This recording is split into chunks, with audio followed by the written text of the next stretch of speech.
Got a real big challenge ahead of us this week. By far the best team that we've played.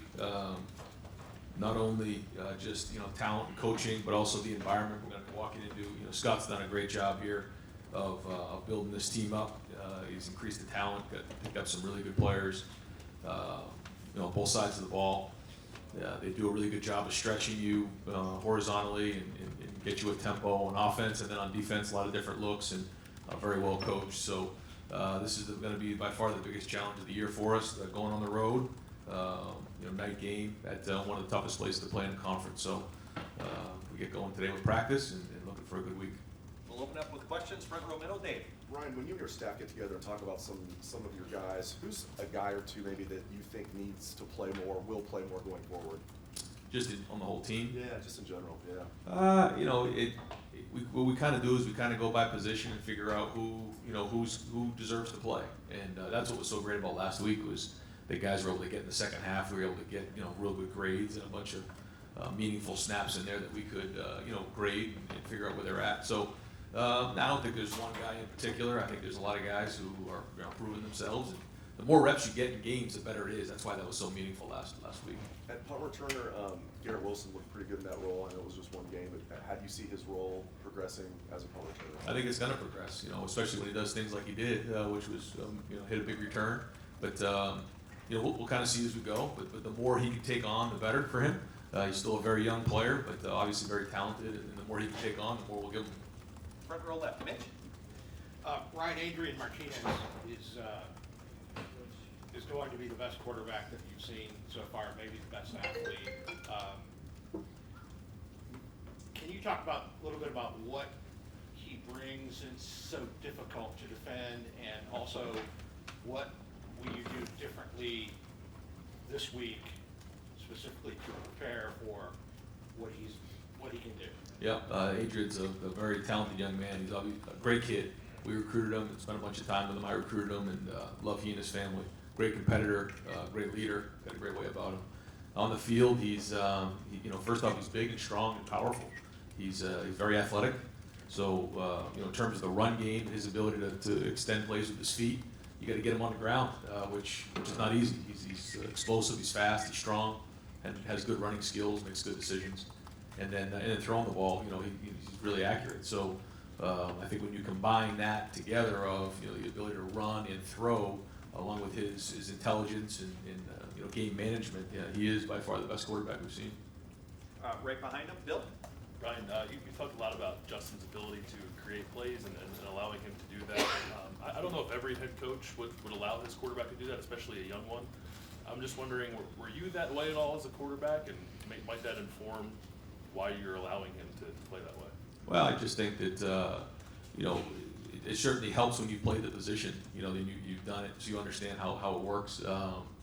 But he's a guy who you saw him try to create one and took a sack the other day, but then you saw him also create run and scramble, and you saw him hit a fourth down to Rashad Berry. So that's kind of what we've been talking about, is that he's got to learn from his mistakes and learn from his successes, and when it's time to go ahead and scramble, when it's time to throw it away, when it's time sometimes to take a sack, when it's time to get out of bounds, all those things. And very, very difficult to organize in practice. You're not live. It's just very, very different. So the more he gets experience in that, we get back on the film and we teach him off the film, then I think the better he'll be at making those decisions. Did you consider yourself a creative guy when you were playing quarterback?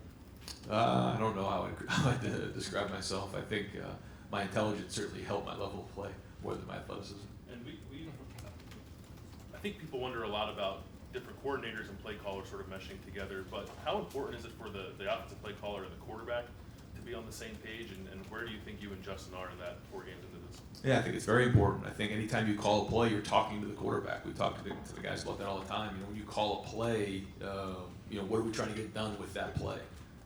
There's certain plays you're working all parts of the play. You're working a full field progression and based on what the defense gives you. There's other times maybe you're taking a shot. Sometimes you're throwing to a certain receiver.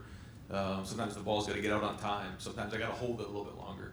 But that's all the stuff that's done during practice, done in the meeting room. But again, every time you call a play, that play is giving you information as a quarterback what we're trying to get done in that play. Fourth row left, Andy. Yes, Coach, this may sound like a weird question, but the Lantern is writing a Big Ten preview this week. Have you had a chance to watch Wisconsin at all, and what have you seen from them?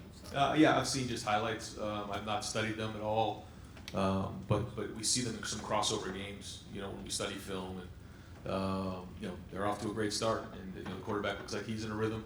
Running backs running hard. Offensive line is always doing a great job, and the defense is swarming to the ball. You know, that's all I can really tell based on what I've seen. But I haven't really studied those guys a bunch.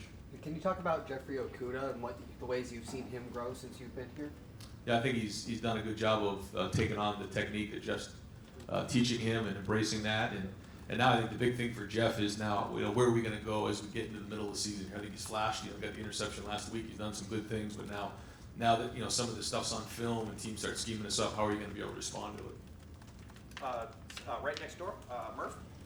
Ryan, you guys haven't played a full 4 quarters yet. Nebraska's been in 2 games where they've had to go the whole length. How does that maybe impact Saturday night? Well, I think it's a good point to bring up that we have not played a full game, and in 4 games, you know, that's unique. So it's something that we're going to talk to the guys about. Is that we have to be able to play 60 minutes and prove that we can play the 60 minutes. That has not happened. The good news is we've been picking up some depth, and we've been building depth in these 4 games, and guys have played so that we feel a little better about putting guys in the game when we need to, and we can roll guys. But to your point, you know, we haven't been in the 4th quarter in a game where we've had to really grind and work through all that adversity, and so that's a challenge going on the road this week, because we will this week. And last week, you had your first 3:30 game. This will obviously be a night game. Just in terms of game day preparation, how much does that change anything when you have to wait around all day as opposed to even afternoon? I think it's significant when it's like a difference between a noon game and a night game. You know, noon game, you got to get up fast, you got to get up early. I mean, it's like full metal jacket as you get going, you know. But at a night game, you have to kind of build up to it. 3:30 somewhere in between. But we have our routine. You know, we're still going to have our pregame meal 4 hours before. We'll do our walkthroughs and meetings in the morning, trying to keep those guys moving. We don't want them in their rooms sleeping all day, you know, and getting lethargic. So we'll kind of get them up and do a walkthrough, different things like that. But it's certainly a gradual momentum builder towards kickoff. You know, you can't go win the game at 10:30 in the morning and get them all jacked up because you're not playing the game then. So there is an art to it, but a lot of our guys have played night games, and so there's experience to build on there. 3rd row left, Dan. Ryan, you guys have blocked a kick or a punt now in each of the last 3 games. What do you think Matt Barnes has done well with those units to allow that to happen? Yeah, no, I think, you know, he's the leader of the units, and he's somebody that wanted to come in and have a bunch of blocks this year. He's off to a good start. He's had a good scheme, but you know, it's all the assistant coaches are involved in special teams. Got a lot of guys involved with that, and then the players, you know, they're embracing special teams. I think that goes to show you the culture of Ohio State is that, you know, our best players are on the field and they're making blocks and you know, getting some returns going that way, and so special teams has been a positive for us so far. But we got to keep that building as we go. And again, it's a whole team effort, you know. But Matt is the coordinator, and he's doing a good job. Obviously, Urban Meyer put a huge emphasis on special teams. How important is that for you to make sure in this first year that none of that emphasis is dropped off? Yeah, critical. I'm in every special teams meeting, and that's you know, as the play caller and offense coordinator, it's hard to do. You're missing some different times, you know, or with the quarterback and with some of the other position meetings, but. I just think it's so important that I'm in all those meetings and making sure I'm on top of it as well, because of what you said, you know, some of the reasons that games have been won around here is because of special teams, and want to keep that going. Also, Isaiah Pryor made the decision to transfer. Josh Proctor missed last week's game. In terms of your safety depth, what does that do at that position? Is there a concern there at all? Well, we think that you know, we have pretty good depth there. You know, we have a bunch of guys, and when we went to the bullet, you know, that kind of opened up some different things for us, and so. Now you're looking at, you know, you got Jordan, you have Josh, there's some other guys there that can also play that. Jocelyn Wink can play there, Marcus Hooker can play there. You know, we have some different guys that can fill in there, so we feel pretty good about our depth there. Front row right, Austin. Ryan, what were the conversations with Isaiah like leading up to that? Yeah, you know, it wasn't a whole bunch of conversation, and you know, we wish him nothing but the best. We're obviously extremely disappointed that he would leave the program, you know, 4 games in, but you know, just want to make sure he has everything he needs, and there's no ill will there, you know, and he left, you know, amicably, and so we'll just kind of support him the best we can and wish him nothing but the best of luck getting his degree and moving on. I think coaches generally seem to like this redshirt rule in the 4 games. Is this the the trade-off that you have to make, or are you still in favor of it, even knowing this will happen again? Yeah, I think you're right. I think that this is an example of where that hurts you a little bit, but I do think it's the best thing for the kids. Far left, Matt.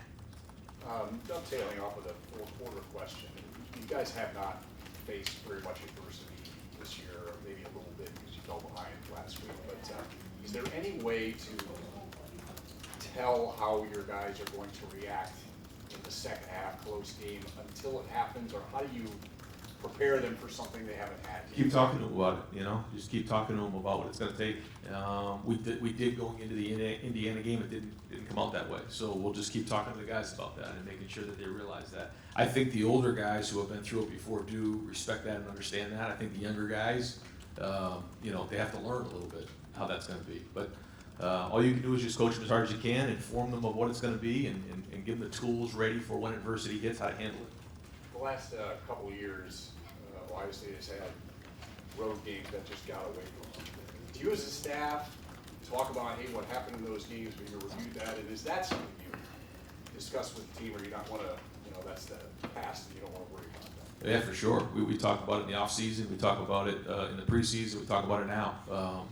And I think one of the things that we have to continually do, which has been our mantra all along, is when you're a prize fighter, no matter what match you're into or what fight you're going into, someone's going to try to take you out, and you have to be ready for that. And if you ever let your guard down, you're going to get knocked out. And so that's been something we've talked about in winter workouts. We've talked about it in the preseason, bringing it every single day, so that that something like that doesn't happen. So again, you talk about it, you address it, you just keep following up with it, and you just keep hammering away at it. Second row left, Ari. Ryan, I know that Garrett Wilson gets a ton of attention, but I was wondering what your take on Jameson's progression is. I think that he has some track speed that you might not have a lot of. You have a ton of speed, but like that, you know what I mean? And how would you say that he's progressed, and we kind of got a glimpse of that? Yeah, when Jameson got here, we knew his track times were off the charts. We knew his length, we knew his speed. And what we didn't know was how tough he was. This is a guy who's practiced really, really hard. He goes in there and just tries to, there's a couple of clips of film where he's just throwing his body around. And, that was really impressive to all of us. His work ethic's really good. I think he's got a really bright future ahead of him. Now, again, does he have to learn how to play at this level and all that? Absolutely. Same thing with Garrett. But both of those guys have bright futures. Front row right, Bill. Nebraska's got playmakers you maybe have not seen the likes of this year with Robinson and Spielman, and you already mentioned Martinez. How big a challenge is that going to be? A big challenge. I think all three of those backs get you in different ways. Wandale is really dynamic. He reminds me of the kid from Purdue, and he can be a matchup problem for you if he gets on a linebacker or speed sweeps, things like that. He can do a bunch of different things, a little bit of a hybrid. And the other guys run hard. Those two other backs, they run downhill.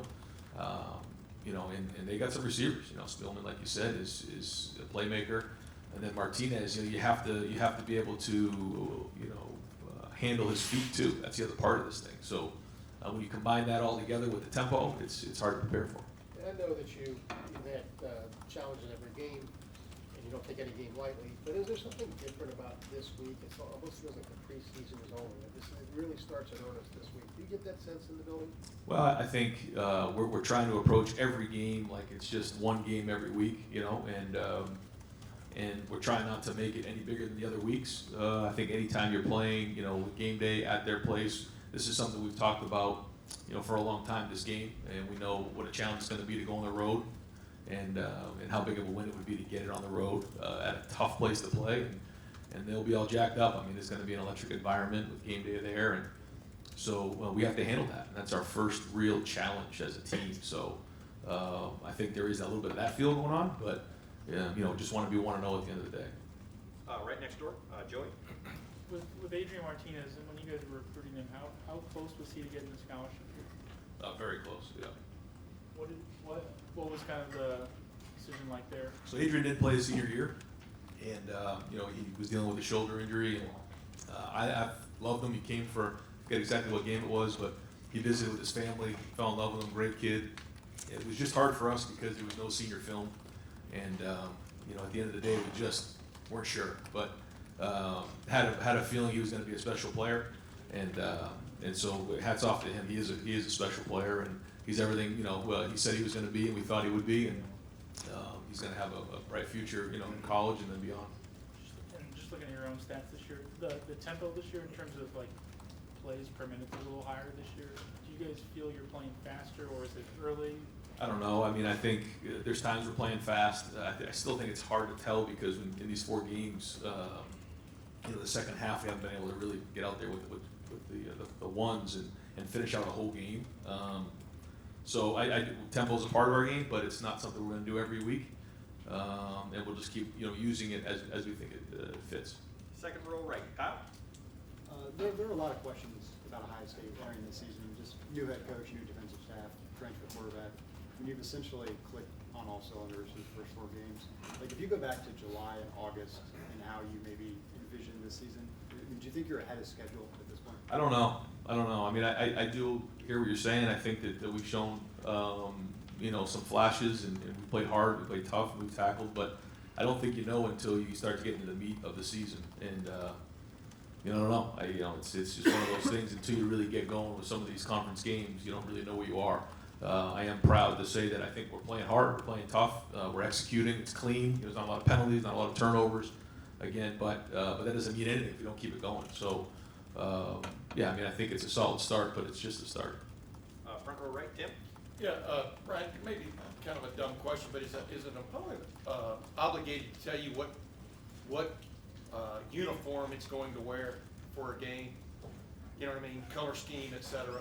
I don't know that actually. The reason I'm just asking because of the all black, connotation the last couple of years when you guys played. So you haven't heard what? I haven't Nebraska actually. played. No. Number 2, when you watch Nebraska on video, people over there think they're better defensively this year. What do you see that tells you they are? I agree with that. I think they are. I think they've added some pieces up front. I think their front is big, strong, powerful. They use their hands well. And then I think their secondary and linebackers are another year into the system. There's a lot of the guys that have been there last year, and I think they're doing a good job. Anytime you're 2 years into a system, then it's a little bit more intricate. You got to get in and out of things. You can make in-game adjustments faster, and they're doing that. And one other quickie. Did you get home in time to watch some of the end of that game the other night, Illinois? Yeah, I did. Yeah. What just stood out to you about their fourth quarter? I mean, what did you see a spark there? You understand what I'm saying? That I thought your team's on a rise. Well, I think when you look at the numbers, I think it was 670 yards to under 300 yards, and I thought they pretty much dominated the whole game. They just turned the ball over. So if they don't turn the ball over, I don't think that game's even close. So I think they're playing well. Over to the right, play. Seems like a lot of growth on offense, and you adapt your plan obviously to the opponent. There seems to be new looks, new plays. Is there less a tendency to do that when when the margin of error decreases against a tough opponent at night, or do you stay true to yourself and keep growing? I think that's something that we talk about on a daily basis, and that is, how much new do you need, and then how much do you just want to let the kids play and run the plays that they know really well. I think that's, again, the art of coaching is figuring out that balance.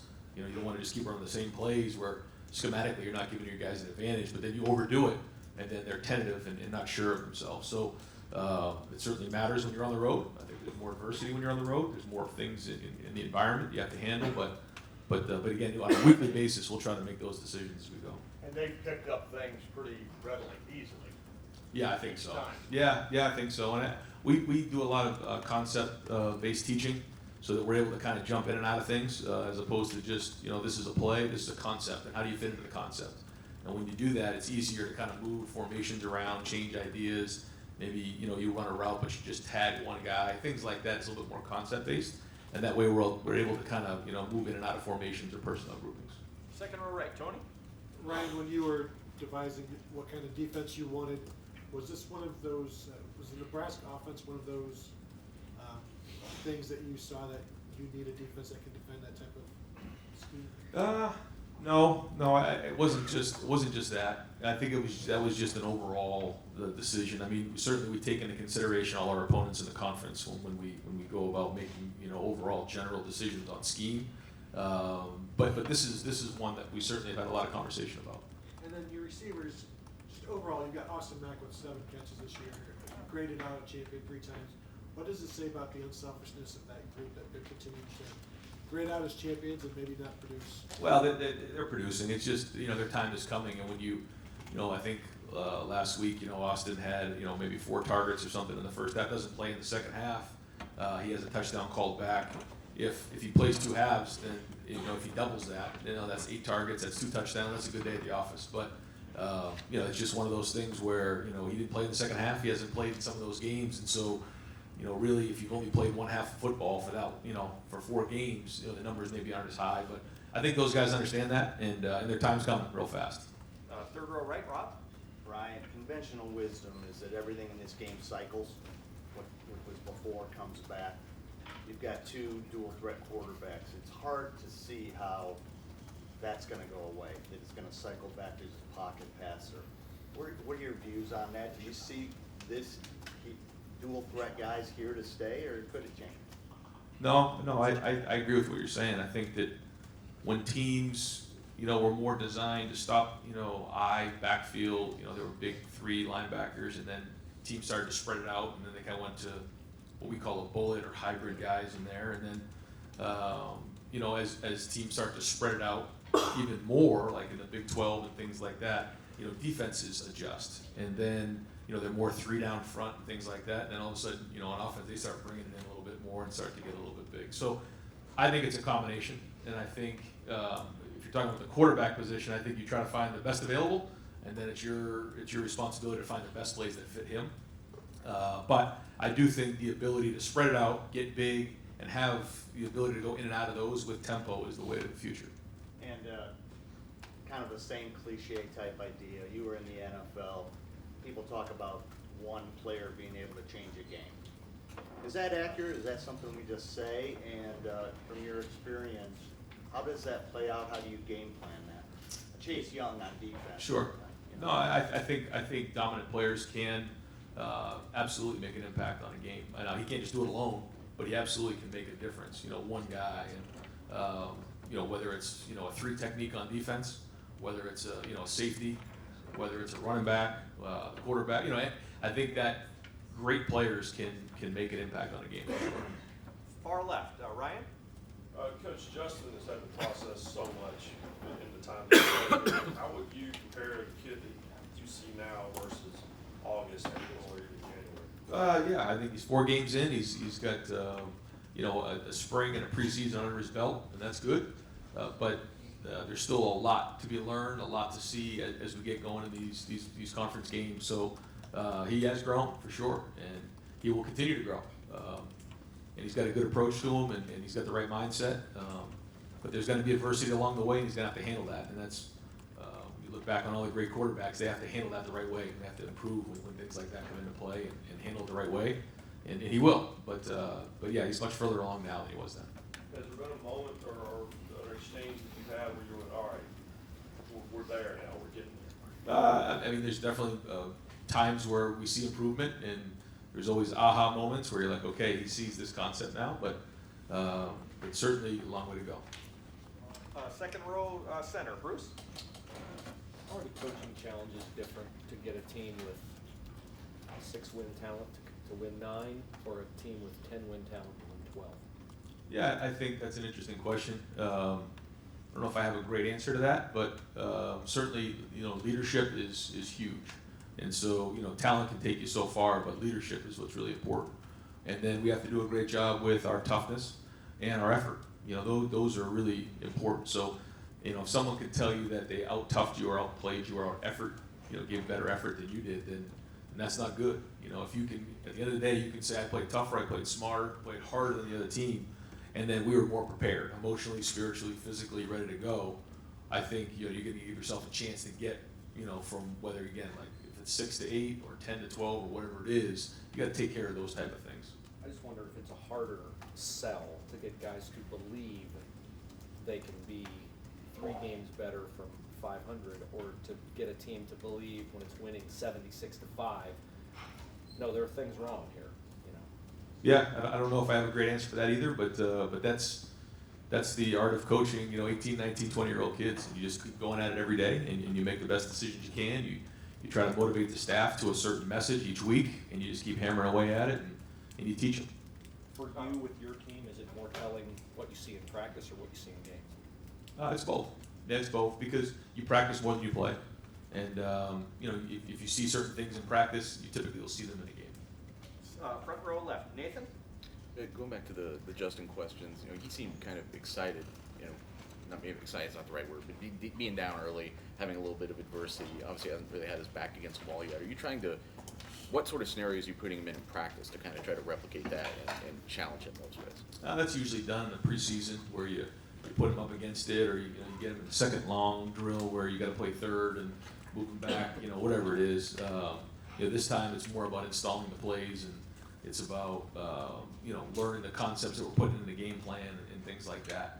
And then we talk about adversity. We talk about handling adversity and how those things as they come up, you handle them like a man, and you don't cower when things don't go well, and you find a way to solve the problem and come up with solutions, and that's what great leaders do, and that's what good quarterbacks do. And back to the safety question, now that you guys have changed the defense a little bit and you're playing more of just the one high safety, does that change anything as far as how you're recruiting that position? Like which players you're going after, how many of those players you want? Yeah, it does for sure. Yeah, we made some of those adjustments based on the body types we're looking for and the job description that we want out of our corner, safety, cover safety, both of those guys. And right next door, Doug? We asked you a lot about this before the season started. I'm curious how it's gone 4 games in. Just with you being play caller and the head coach and the other decisions that a head coach has to make with penalties or timeouts or anything, just what's sort of the infrastructure around you to make sure that you can keep all those decisions straight while you're calling plays, and how has it gone?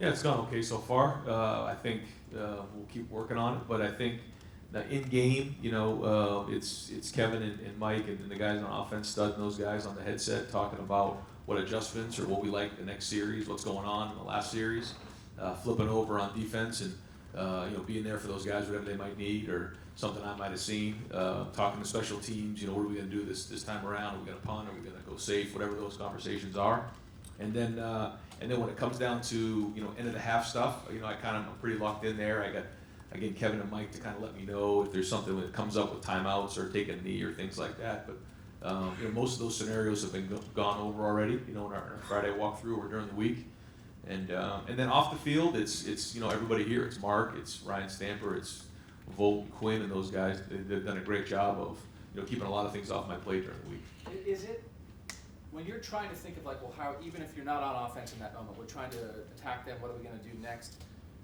The idea of this penalty just came up. Wait, but we could decline it. We could accept it. Something like that in the moment. Do you always know exactly? Can you think of everything in the moment in your head right there, or does it help when someone says, "Hey, think about this," because you have a million things in your head? I like it quiet. I like it quiet so that because I think sometimes too many people you just make it confusing, and so I kind of like it as quiet as you can on the headset, and then when the conversation needs to be had, it's had. But I think sometimes when there's too many voices, it just gets confusing. And then I'm sorry if this is like a 6-minute question, but